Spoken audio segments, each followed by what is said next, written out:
નોના ભૂલકાઓના લાડકવાયા ભાઈ બની દીકરીઓનો ભાઈ એટલે ખજૂર ભાઈ કહેવાય. જીનો દીકરો ના હોય નો દીકરો બની જાય, જીનો ભાઈ ના હોય નો ભાઈ બની જાય, જીનો વાલો ના હોય નો વાલો બની જાય.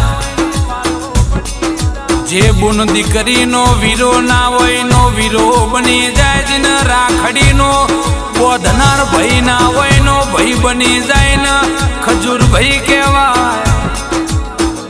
મારા હનુમાન દાદા ભોળિયા શંકરા નીતિન ભાઈ જાની તરુણ ભાઈ જાની રોમ લક્ષ્મણ ના જોડકા ના કોઈની ગાડી નજર ના લાગી જાય કે ગમે એટલા કિલોમીટર